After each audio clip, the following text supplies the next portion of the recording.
팔복의 말씀을 나누었고요. 또 하나님께서 주시는 복을 사모하는 마음으로 우리 특별 새벽 기도회도 했습니다. 근데 질문이 있습니다. 여러분들은 복을 어떻게 얘기하시겠습니까? 복이 이거다. 뭔가는 느낌은 아는데 딱 이렇게 뭐라고 말해보라면은 잘 말을 하기 힘들 수 있을 것 같습니다. 저는 이렇게 얘기하고 싶습니다. 복은 무엇이냐? 하나님의 호의라고 얘기할 수 있을 것 같습니다. 하나님의 호의. 영어로는 favor. 부탁을 들어주는 거죠. 하나님께서 일방적으로 선을 베푸시는 것이고 일방적으로 선물을 주시는 호의라고 할 수 있겠습니다. 구약에서 복이 하나님의 호의, favor라고 얘기한다면은 신약에서의 복은 보다 더 구체적인 개념입니다. 보다 구체적인 개념인데 신약에서의 우리 복이라는 말씀은 50번이 나옵니다. 50번이 나옵니다. 그 중에서 44번의 이 복이라는 신약의 말씀이 우리가 읽고 있는 산상수훈에 그리고 이 팔복에 44번이나 등장을 하게 되는 것이죠. 우리 성경에서 말하는 신약에서 말하는 복은 무엇입니까? 구체적으로 복은 예수님께서 함께 하시기 때문에 주시는 기쁨이라고 얘기를 할 수가 있겠습니다. 단순히 호의가 아니라 구체적으로 예수님께서 함께 하시기 때문에 주시는 기쁨이 복인 줄로 믿습니다. 우리 예수님께서 함께 하시기 때문에 심령이 가난해도 천국이 있습니다. 예수님께서 함께 하시기 때문에 긍휼을 베풀 수가 있습니다. 예수님께서 함께 하시기 때문에 핍박을 당해도 그 속에 견딜 수가 있는 것입니다. 예수님께서 함께 하시기 때문에 의에 굶주린 자가 배부름을 얻을 수 있다. 이러한 팔복의 말씀들이 예수님이 함께 하시기 때문에 복이 있다, 기쁨이 된다는 것으로 우리에게 말씀을 해주고 계신 것입니다. 오늘 주시는 말씀 함께 읽겠습니다. 오늘 마태복음 5장 3절 말씀과 사도행전 1장 8절 말씀 두 구절인데요. 함께 글씨 크게 써놨네요. 같이 읽겠습니다. 시작. 심령이 가난한 자는 복이 있나니 천국이 그들의 것이며 오직 성령이 너희에게 임하시면 너희가 권능을 받고 예루살렘과 온 유대와 사마리아와 땅끝까지 이르러 내 증인이 되리라 하시니라. 아멘. 주님께서 우리에게 복을 주셔서 하늘에 신령한 모든 것이 우리의 복이 예수님 안에서 된 줄로 믿습니다. 믿으십니까? 예, 지난주에 이어서 역시 제가 더 격려할 수 있는 기회를 주셔서 감사드립니다. 하나님의 신령한 모든 복이 예수님 안에 있다는 것을 믿으십니까? 에베소서 1장 3절의 말씀에 이렇게 적어 있습니다. 찬송하리다 하나님 곧 우리 주 예수 그리스도의 아버지께서 그리스도 안에서 하늘에 속한 모든 신령한 복을 우리에게 주시되. 하늘에 속한 모든 신령한 복이라는 것이 있는데 그리스도 안에서 우리에게 다 주셨다라고 우리에게 바울의 글을 통해 선포하고 있습니다. 믿으십니까? 아멘. 우리가 그것이 available하고 우리에게 주신 복이라는 것과 내가 실제로 느끼고 누리고 있는 것에는 차이가 있을 수가 있습니다. 다 available하고 하나님의 신령한 복이 뭔지 다 모르겠지만 그 신령한 복을 주셨는데 그것을 내가 누리고 기뻐할 수 있느냐 는 것은 너무 큰 차이가 될 수가 있습니다. 어떤 분들은 예수님 믿고 내가 구원받은 확신, 지금 죽어도 하나님 나라에 갈 수 있어요 라는 그런 확신의 복을 누리고 있습니다. 어떤 분들은 예수님의 이름으로 기도하는 것을 배웠습니다. 예수님의 이름으로 기도했을 때 응답받는 그러한 확신을, 그러한 복을 누리는 분이 있습니다. 근데 더 나아가서 어떤 분들은 예수님의 이름 때문에 핍박을 견딜 수 있는 그런 복을, 기쁨을 누릴 수가 있습니다. 분명히 저 사람은 힘들어야 되는데, 분명히 저 정도면 쓰러지고 하나님을 버려야 되는데, 그러나 그 속에서도 기뻐하는, 그럴 수 있는 그런 강한 믿음, 복을 누리는 분들이 있습니다. 또 예수님 때문에 누군가를, 원수를 용서하는 평안의 강 같은 평안이 그분에게 있는 복을 누리는 분도 있더라는 것입니다. 예수님께서는 우리 모두에게 차별 없이 복을 주십니다. 하지만 우리가 주시는 예수의 복을 누리는 정도의 차이는 많이 있다고 생각합니다. 예수님 안에서 모든 신령한 복을 주셨다고 하는데 여러분들은 그 복을 얼마나 누리고 계십니까? 우리가 예수님의 복을 받기 위해서는 그만한 그 복을 받을 만한 기대, 주님께서 정말 주실 것이라는 기대와 믿음, 그리고 빈 그릇이 필요합니다. 오늘 말씀은 지난주에 이어서 넘치는 복을 받기 위해서는 어떻게 할 것인가? 넘치는 복을 주님께서 예비하신 하늘의 신령한 복이 있다고 내가 믿는데 그것을 어떻게 내가 받을 것인가? 받기 위해서 어떻게 할 것인가 하는 두 스텝을 우리 말씀에서 두 구절을 통해서 보길 원합니다. 하나는 버리는 것이고 하나는 채우는 것입니다. 우선은 우리가 마음의 그릇을 비워야 합니다. 같이 따라해 주시면 감사하겠습니다. 마음의 그릇을 비우자. 그것이 우리 읽은 마태복음 5장 3절 말씀, 지난주에 이은 말씀입니다. 심령이 가난한 자가 복이 있나니 천국이 그들의 것임이요. 심령이 가난한 사람이 천국을, 그 복을 소유할 수 있다고 얘기를 합니다. 지난주에 심령이 가난하다는 뜻을 저희는 우리 마음에 부족함이 있다, 부족함의 은혜라고 얘기했었습니다. 내가 하나님 없이는 채워질 수 없는 부족함이 있고 모자람이 있고 좀 떨어짐이 있고 이것이 주님을 더 간절하게 구하는 심령이고 복이다라는 말씀을 드렸습니다. 오늘 두 번째 가난한 심령의 의미를 이렇게 말씀드리기 원합니다. 가난한 심령은 무엇이냐? 나의 계획과 나의 비전을 내려놓는다는 뜻입니다. 나의 계획과 나의 비전을 내려놓는다는 것이 가난한 심령을 갖는다는 의미라고 할 수 있겠습니다. 우리는 두 주인을 섬길 수가 없습니다. 내려놓아야 됩니다. 우리 마음은 멀티태스킹을 할 수가 없습니다. 회사에서 기계를 가지고 다양한 멀티태스킹이 가능하지만 우리의 마음은 either or, 이거나 저거나 둘 중에 하나 가능하지 두 가지를 다 가질 수 없다는 말씀을 예수님께서 우리 5장인데 6장에서 산상수훈에서 말씀을 가르쳐 주셨어요. 우리 화면은 없지만 들어보시기 바랍니다. 마태복음 6장 24절 말씀입니다. 한 사람이 두 주인을 섬기지 못할 것이니 혹 이를 미워하고 저를 사랑하거나 혹 이를 중히 여기고 저를 경히 여김이라. 이를 저를 하면서 두 가지를 말하고 있습니다. 너희가 하나님과 재물을 겸하여 섬기지 못하니라. You cannot serve God and money. 하나님과 세상을 같이 마음속에 중요하게 둘 수가 없다. 하나님과 돈을 우리가 둘이 멀티태스킹 할 수가 없다. 그것이 우리의 마음이다라는 것을 예수님께서 말씀해 주고 있습니다. 사랑하는 여러분, 여러분들의 올해의 마음의 어젠다 그 핵심의 중심의 자리에 하나님이 있습니까? 돈이 있습니까? 우리 이 문제에 관해서 초점을 흐린다면은 결코 주님의 복을 받을 수가 없습니다. 그런 글을 읽었습니다. 그 사자 있지 않습니까? 사자를 어떻게 길들일 것인가? 야생에서 잡아온 사자. 지금 불법일지 모르겠지만 사자를 잡아서 으르렁거리고 굉장히 좀 무서운 사자를 조련사가 어떻게 길들이는가 하는 그것을 읽게 됐습니다. 아마 그런 걸 보신 적 있을 거예요. 서커스나 어떤 사파리나 이런 데서 조련사가 의자를 갖고 나옵니다. 의자 다리가 4개 있는 의자를 사자의 얼굴에 들이댑니다. 그럼 사자는 으르렁거리다가 잠시 멈칫합니다. 그 왼쪽 다리를 공격할까 오른쪽 다리를 공격할까 헷갈려합니다.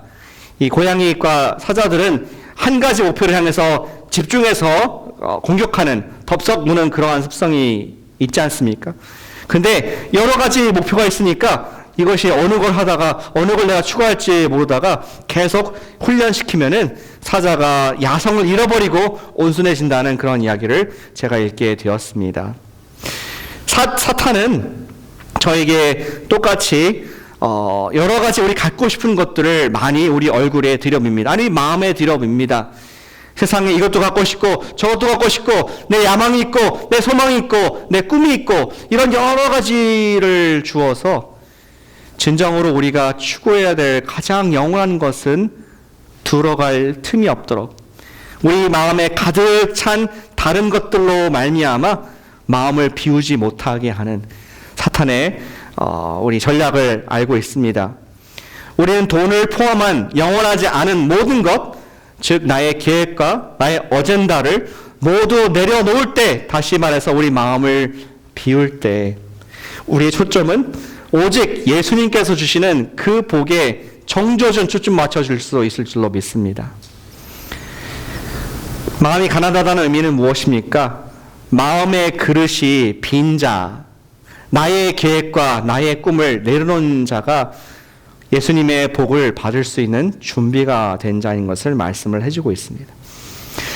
제자들이 그렇더라고요. 지금 이 말씀을 듣는 사람들이 제자들 아닙니까? 예수님의 산상수훈을 거기 우리 발밑에서 듣고 있는, 정말 예수님을 따라가고 싶은 눈이 막 갈급한 그런 제자들이 있었습니다. 근데 4장에 보니까 어떻게 예수님께 제자들을 불렀는지 얘기를 해주고 있어요.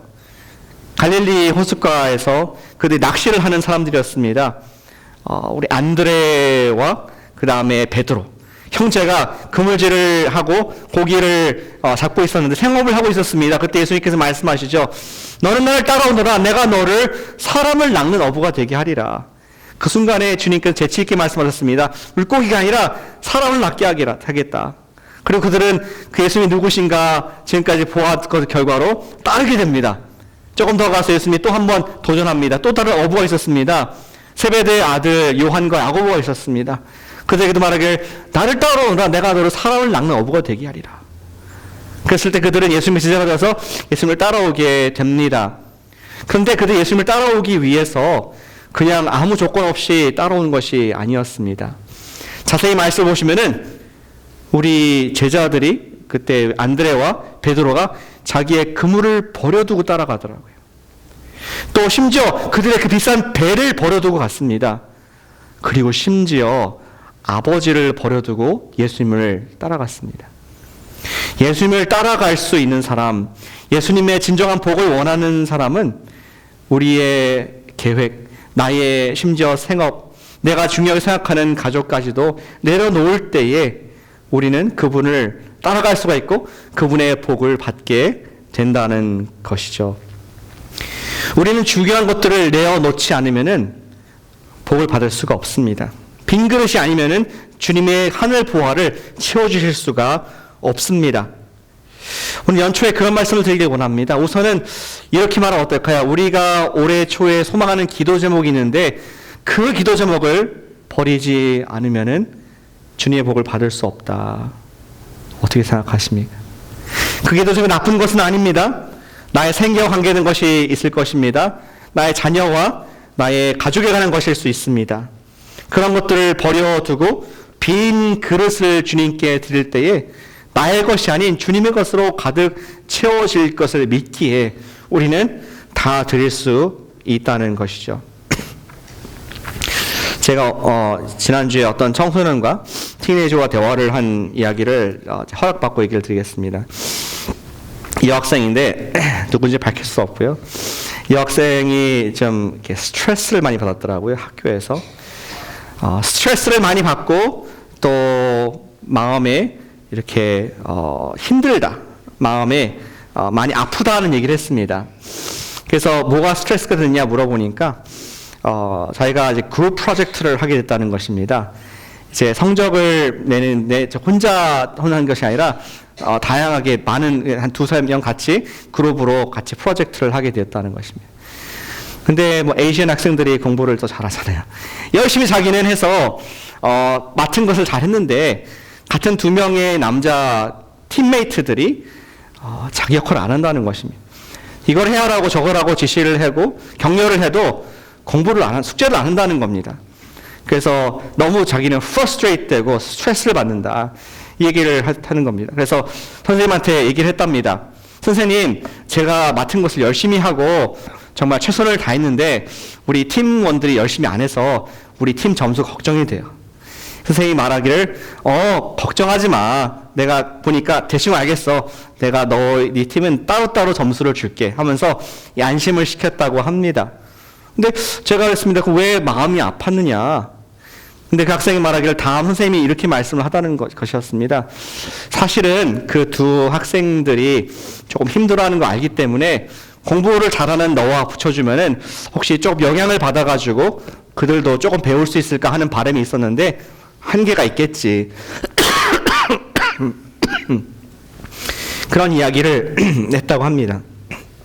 그러면서 학생이 하는 말이 마음이 너무 아프다. 자기가 그러한 선생님의 뜻을 알았더라면은 어떻게 했는지 좀 도왔을 텐데 하면서 이렇게 마음 아파하는 것을 듣게 되었습니다. 저는 언젠가 그런 일이 있지 않을까 생각합니다. 우리가 다 하늘나라 갈 텐데 주님 앞에서 혹시 마음 아파하는 일이 있지 않을까. 주님, 제가 이 땅에서 열심히 살았습니다. 내게 주님 맡겨진 프로젝트와 내 가족, 내 생계, 내 커리어 열심히 쌓았습니다. 주님께서는 잘했다 칭찬하시면서 그런데 내 바람은 사실 그 열심히 일하는 것뿐만 아니라 옆에 있는 나의 아들과 딸들에게 너가 선한 영향을 미치고 복음을 증거할 수 있기를 원했었는데 어제 우리가 너무나 바쁘고 나의 어젠다로 가득한 그릇이기 때문에 주님께서 갖고 계신 그 계획을 담을 수가 없는 그러한 빽빽한 우리의 삶이 아닌가 돌아보게 하는 심령이 가난한 말씀을 주님께서 하고 계신 것입니다. 사랑하는 여러분, 우리가 마음의 계획의 그릇을 비우는 그런 믿음의 축복이 있으시기를 축복합니다. 저는 2년 같은 경우에 수년 동안 저도 계획을 많이 한 사람입니다. 새해 기도 제목을 빼곡하게 적었습니다. 카테고리 해가지고 개인, 가정, 교회, 또 나의 어드밴스먼트를 위해서, 건강을 위해서 빼곡하게 기도 제목을 적고 주님 여기 있습니다 했지만 작년에 우리 성령을 따라가자는 그런 소망 가운데 제가 적진 않았습니다.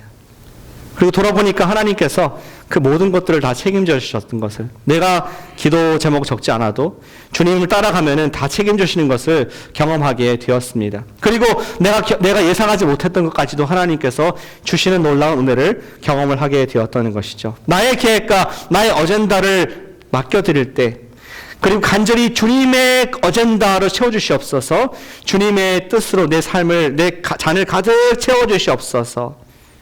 그러한 우리 기도하는 사람이 우리의 주님의 하늘의 그 신령한 복이 무엇인가 맛보게 될 줄로 믿습니다.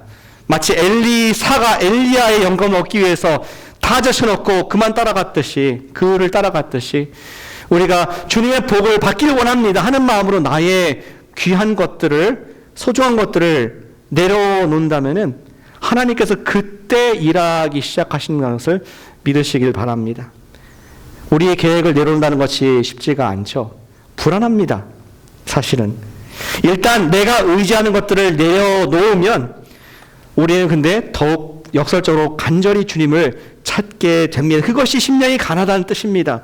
가난한 심령으로 주님을 구하게 됩니다.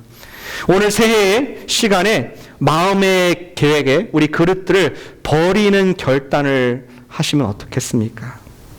나의 계획의 그릇, 나의 비전의 그릇, 나의 마음의 그릇을 완전히 비움으로 말미암아 주님으로 가득 채워지는 2020년도 그 첫 시작이 오늘 되시기를 축복합니다. 우리가 버리고 채웁니다. 무엇으로 채울까요? 증인의 그릇으로 채우시기를 축복합니다. 같이 한번 해보겠습니다. 증인의 그릇으로 채우자. 우리의 모든 그릇이, 마음의 그릇이 예수님의 자신의 어젠다로 채워질 때에 우리는 예수님의 복을 그때 누리기 시작하게 됩니다. 지난주에 우리는 예배의 충만을 위해서 소망을 했습니다. 우리의 잔을 예배로 채워주시옵소서. 나의 삶의 믿음의 힘든 여정 가운데, 올해 가운데 하나님의 만남, 만지심, 회복되심, 그리고 주의 영광을 보는 이사야가 봤던 것처럼 그런 영광을 우리 예배 속에 주시옵소서 하는 말씀을 시편 23편 5절 다윗의 시편에서 함께 보았습니다. 오늘 우리가 담기 원하는, 기대하기 원하는 하나님의 축복은 무엇이냐? 그것은 바로 증인의 복입니다. 의외일지 모르겠습니다. 증인의 복이 어떻게 복인가 생각하실지 모르겠습니다. 근데 가만히 생각해 보시기 바랍니다. 예수님께서 이 땅에서 가르치고 고치시고 또 우리에게 귀한 삶을 나눠주셨습니다. 그리고 그 인생의 끝에서 목적하신 바이신 십자가와 부활을 통해서 그의 구원을 완성을 하셨습니다. 우리 모든 사람에게 하나님께 나가신 구원의 길을 완성해 주셨습니다. 40일 동안 이 땅에 제자들과 계시면서 그들의 승천하셨죠. 근데 승천하기 바로 직전에 마지막으로 우리에게 모든 복을 주신 다음에 마지막으로 우리에게 부탁하신 유언 같은 말씀이 읽었던 사도행전 1장 8절 말씀인 것입니다. 우리의 삶을 무엇으로 주님께서 채우길 원하셨나? 2000년 전에 떠나시기 때부터 지금까지 우리의 삶을 뭐로 채우길 원하셨는가를 볼 수 있는 구절이 1장 8절이라는 것입니다. 다시 한번 같이 보시겠습니다. 뭐로 되어 있습니까? 오직 성령이 너희에게 임하시면, 그 다음에 길죠 수식어가 끝에가 본론입니다. 내 증인이 되리라. 성령이 너에게 함께 하실 것인데 너희가 이러이러한 곳에서 나의 증인의 삶을 살아가는 것이 나의 바람이다. 너의 삶은 예수님의 증인의 삶으로 가득 차길 원한다. 그것이 예수님의 제자들을 향한 블레싱, 떠나실 때의 마지막 축복이었습니다. 우린 작년에 성령을 따라, 성경대로 성령을 따라라는 표와 기도를 가지고 성령을 따라간 연습을 했습니다. 우리 콰이탐을 함께 했습니다. 우리 가스포 프로젝트 라이프를 통해서 함께 말씀을 배우고 또 나누는 연습을 했습니다. 왜? 성령을 따라가고 싶어서, 그 음성을 듣고 순종하고 싶어서 그 연습을 했습니다. 은혜를 받았습니다. 또 기도응답도 됐습니다. 그런데 이 구절에서 우리 반드시 기억할 것은 무엇이냐? 그것이 목적이 아니었다는 것입니다. 성령의 충만함을 받는 것, 성령의 인도를 받아서 so what? 목적지가 있다는 것입니다. 1장 8절에 보면은 그래서 뭐가 된다고? 너희가 내 증인이 되리라. 성령의 권능, 성령이 임하시면은 권능을 받고 너희가 내 증인이 될 것이다. 예수님께서 우리에게 주기 원하신 복은 너희가 나의 증인이 되는 영광스러운 복을 누리기를 원한다. 그럼 우리 어떻게 됩니까? 받기를 원합니다. 이러한 귀한 가난한 심령이 우리의 마땅한 마음입니다.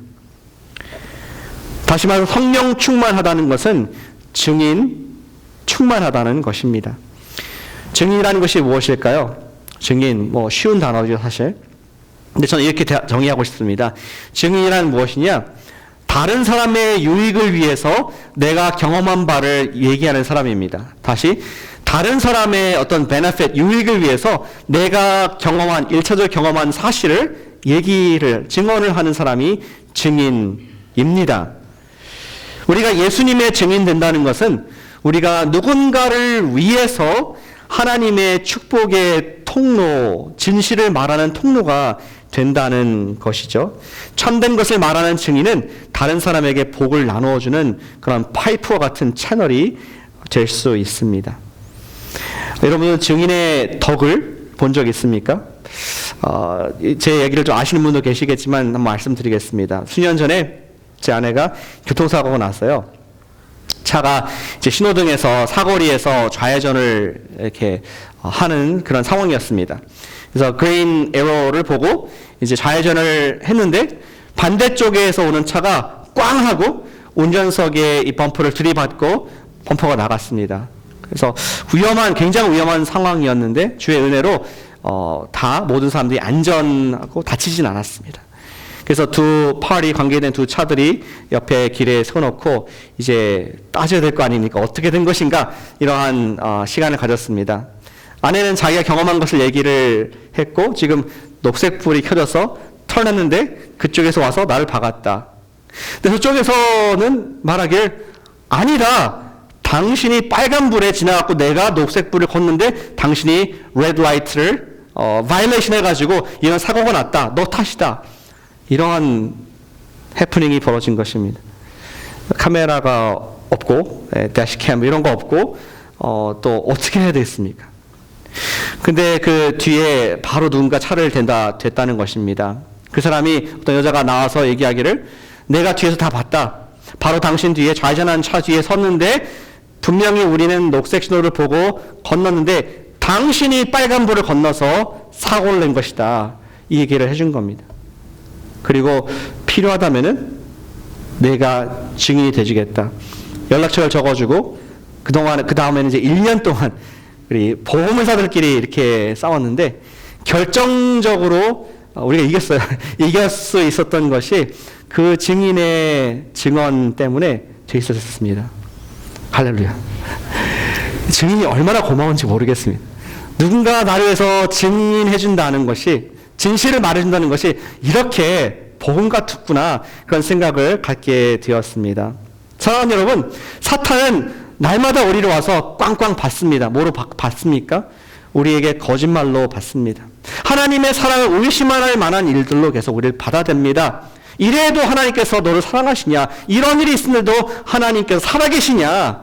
이런 일이 있어도 정말 하나님께서 너의 주인이시냐? 우리 그러면서 계속 귀를 듣다 보면은 맞아. 하나님이 안 계신 것 같아. 하나님 나 사랑하는지 모르겠어. 하면서 네가 주인된, 내가 주인된, 내가 인생의 운전대를 내가 좀 책임져야겠구나. 그러한 사탄의 속삭임의 거짓에 우리는 넘어갈 수 있습니다. 그러한 속삭임의 거짓을 사탄은 수천 년 동안 해왔습니다. 인류 역사 동안에 우리 에덴 동산부터 지금까지 계속 그 역사, 거짓말을 말하고 있습니다. 그것을 계속 듣나 보면은 우리는 내가 주인된 삶, 그리고 우리 한때 모두 다 하나님 없이 살던 그런 삶을 살 수밖에 없습니다. 아, 내가 내 인생을 내가 책임져야 되는구나. 내가 내 인생의 주인이구나. 사실은 실상은 조금만 둘러보면은 모든 것이 하나님의 은혜이고 여기 우리 있는 것 자체도 하나님의 선물인데 우리가 주관하는 것이 아닌데 사탄은 우리에게 거짓으로 계속 꽝꽝 박아대면서 우리에게 그의 거짓으로 하나님과 우리를 내게 하는 것이 그의 목적입니다. 그럼 우리는 그러한 가운데 절망하고 내가 책임지는 인생 가운데 고통스럽게 살아갈 수밖에 없습니다. 그때 우리에게 필요한 것이 무엇입니까? 그때 우리에게 필요한 것은 예수님의 증인인 줄로 믿습니다. 누군가 와서 No! Jesus loves you. 성경에서 예수님께서 너를 사랑하셔서 너를 위해서 모든 대가를 다 치르셨다 말씀하셨어. No! God is with you. 너는 하나님의 딸이야. 하나님의 아들이야. 주님께서 너에게 하신 모든 일들을 생각해봐. 예수님의 증인이 진실을 자기가 경험한 우리의 일들을 얘기할 때 우리는 그 사탄의 거짓에서 풀려날 수가 있습니다. 예수님의 증인은 예수님의 사랑을 경험을 한 사람입니다. 예수님의 증인은 예수님의 말씀을 들은 사람입니다. 예수님의 증인은 예수님의 십자가와 부활을 통해서 새 생명 구원을 얻은 사람입니다. 예수님의 증인은 사탄이 거짓말을 말하고 있다고 말해줄 수 있는 그러한 사람입니다. 만일 저 여러분들이 누구에게 예수님의 증인이 되어줄 수 있다면은 우리는 그 사람의 영혼을 구할 수도 있습니다. 당신이 우리가 예수님의 사랑을 경험한 예수님의 증인이라면은 우리 자신이 은혜를 받고 사는 것이 인생의 목적이 아닌 것을 꼭 기억하기를 바랍니다. 우리 1장 8절 말씀과 같이 권능을 받아, 성령이 임하시고 권능을 받아서 so what? 뒤에 뭐가 있다는 것입니다. 우리의 목적은 내가 은혜 받고 기쁘고 행복하게 사는 것이 목적이 아니라 적어도 주님께서 주시고자 하는 복, 우리의 사명의 복은 무엇이냐? 우리가 땅끝까지 이르러 내 증인이 되리라. You will, you shall be my witnesses. 주님의 축복의 말씀입니다. 얘기했습니다. 우리가 예수님을 경험한 사람들은 모두가 예수님의 증인인 줄로 믿습니다. 우리는 축복의 통로와 파이프가 되어야 합니다. 증인의 사명을 감당할 때 우리 인생은 언제나 주님의 은혜로 계속 흘러갈 수가 있게 됩니다. 기쁨이 넘칩니다. 그때야 비로소 은혜라는 것을 맛보게 됩니다. 사랑하는 여러분, 증인의 삶의 그릇을 채우시는 은혜가 있기를 올해 축복합니다. 증인의 삶을 가득 채웁시다. 그렇다면 증인의 삶의 그릇을 채운다는 것은 무슨 뜻일까요? 어떤 모습으로 나타날까요? 그것은 내가 경험한 하나님의 말씀을 전하는 것입니다. 그 말씀을 흘려보낸다는 것입니다. Flow through me, 파이프와 같이 내가 경험하고 목격한 하나님의 은혜를 계속 내 입으로, 내 삶으로 흘려보낸다는 것입니다.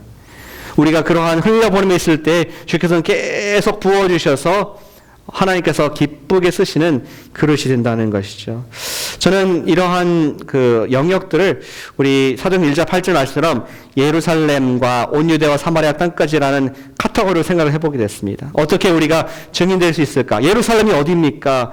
바로 저와 여러분들의 가정일 수 있습니다. 우리 여러분들의 자녀들은 엄마 아빠가 하나님을 어떻게 경험하고 있는지 듣고 알기를 원합니다. 정말 당신이 믿는, 그들이 말할 때 엄마 아빠가 믿는 하나님이 진짜입니까? 그렇다면 show us. 그 간증을, 그 증인이 좀 되어주십시오 하는 마음들이 있습니다. 사랑하는 엄마 아빠는 어떻게 하나님 말씀을 경험했는지, 매일 삶 가운데 어떻게 스트러글 하면서 주님을 만나고 있는지 여러분들이 입술로 증인이 될 수가 있습니다. 그것이 큐티 나눔이 될 수가 있죠. 그것이 여러분 가정 예배가 될 수 있습니다. 올해 도전합니다. 올해 여러분들 가족 예배를 목표를 안 하시는 분이 계시다면 잡아보시기를 축복합니다. 자녀들이 함께 있는 시간이 많지 않습니다. 진짜 짧습니다. 정말 일주일에 한 번이라도 자녀들과 함께 나의 신앙을 나누는, 증인이 되는, 하나님께서 이렇게 일하셨다는 것을 나타내는 그런 일을 감당한다면 여러분들이 여러분의 자녀에게 축복의 통로가 될 줄로 저는 믿습니다. 우리 예루살렘과 또 온 유대에게 우리가 증인이 되어야 됩니다. 온 유대는 저는 우리 교회의 소그룹 셀 또는 성역 공부반이라고 생각합니다. 내가 혼자 은혜 받은 말씀으로 할렐루야, 그것이 아니라 내게 주신 귀한 영적 가족들인 우리 셀 지체들에게 하나님 말씀을 나눌 수 있습니다. 성역 공부반에서 나눌 수 있습니다. 큐티를 하면서 받은 은혜를 나눌 수가 있습니다. 전 작년에 몇 형제님들과 함께 큐티를 하면서 큰 은혜를 받았습니다. 나누면서 서로 확인이 되고 또 적용을 할 수가 있게 되고 성령님께서 격려하시는 것을 많이 느끼게 되었습니다. 여러분들도 정말 우리 큐티를 셀에서 또 우리 소그룹에서 나누는 증인의 삶, 그것을 내가 경험한 것을 나누는 증인의 삶으로 말미암아 축복의 통로, 누군가 격려가 필요하고 누군가 하나님 말씀에 필요한 분에게 축복의 통로로 쓰임 받으시기를 축복합니다. 또한 사마리아 땅끝까지 우리도 예수님의 증인이 될 수 있습니다. 증인의 삶은 주변에 주님을 알지 못하는 사람들에게 참된 말을 해주는 것입니다. 아까도 얘기했지만 바로 옆에 수많은 사람들이 사탄의 거짓말에 속아 살고 있습니다. 아니, 패스터라고 그러는데 모든 종교가 다 구원받는 거 아닙니까? 아니, 그런 것은 어디서 배웠을까요? 성경엔 전혀 없고 세상 성경은 없는데, 근데 사탄이 준 가라지가 많은 세상 가운데 모든 종교가 구원에 있는 것이 아닙니까? 라는 거짓말을 듣고 믿어오고 있습니다. 지역에 나가서 대화를 하다 보면은 예수님이 누구이신지를 모르는 분이 그렇게 많다는 걸 아십니까? 한 10명 중에는 죄송합니다, 한 7, 8분 모르는 것 같아요. 예수님이 누구이신지, 십자가가 뭔지, 부활이 뭔지 난생 처음 들어보는 분들이 너무 많다는 것이 안타깝습니다. 그분들에게 누가 예수님의 증인 역할을 해준다면은 그들은 진리를 듣고 돌아올 수 있습니다. 우리는 정말 이 사마리아, 내가 속한 지역, 또 밖에 나가지 않더라도 내게 주신 옆에 있는 직원, 옆에 있는 팀메이트, 우리 회사 사람들, 우리 지역의 이웃에 있는 분들, 그분들에게 진리를 선포하는 그런 증인 역할을 해야 합니다. 올해 내가 예수님의 증인 되어야 될 사람이 누구인지 구체적으로 한번 생각해 보시길 바랍니다. 이런 질문 드릴게요. Who is your one? 여러 사람 말고, 전 세계 선교 말고요, 뭐 전도팀 말고, Who is your one? 저도 못 가고 여기 있는 아무도 못 가는 여러분들만 액세스가 가능한 그 한 분이 있을 거라 생각합니다. 주님께서 여러분들에게 맡겨주신 그 한 사람. 우리 열심히 세상 일을 해야겠지만 주님께서 그분의 어젠다 가운데서 맡겨주신 우리의 곳곳에 사람들이 있는데 Who is your one? 여러분들이 올해의 증인이 되어야 할 분이 누구이신지 우리 마음에 품고 그분을 우리의 기도의 향으로 올려드리기를 축복합니다. 우리가 그러한 복을, 우리의 순종의 삶을 살 때에 천국이 너희 것입니다. 주님께서 약속해 주셨습니다. 우리가 모두 자라가야 할 분량이고 채워야 할 그릇입니다. 저는 우리 증인의 해, 이렇게 증인의 삶 얘기했을 때 부담을 갖는 분들이 있다 생각합니다. 그러나 정말 주님, 제가 한 번도 안 해봤지만 내 가족에게 하나님 말씀을 내가 나누길 원합니다. 내가 어색하지만 우리 셀에서 나누길 원합니다. 조금 더 나아가서 주님, 제가 옆에 있는 동료 오랫동안 봐왔는데 한 번도 하나님 예수님의 말씀을 나눈 적이 없는데 지금 저에게 용기를 주시고 기회를 주셔서 예수님의 증인의 복을 좀 누려보게 해주시옵소서. 어떤 전도 프로그램, 선교 여행 그런 것이 아니라 우리의 에브리데이 삶 속에서 주님, 제가 증인의 삶의 복을 좀 누리게 해주시옵소서. 주께서 다 주셨다 그랬는데 나는 못 누리고 있네요. 나는 그냥 구원의 확신만 있네요. 주님, 저도 이 복의 통로가 작으나마 되기를 내 잔을 올려드립니다. 내 빈 잔을 자리를 만듭니다. 주님, 제 잔을 주님으로 채워주시옵소서.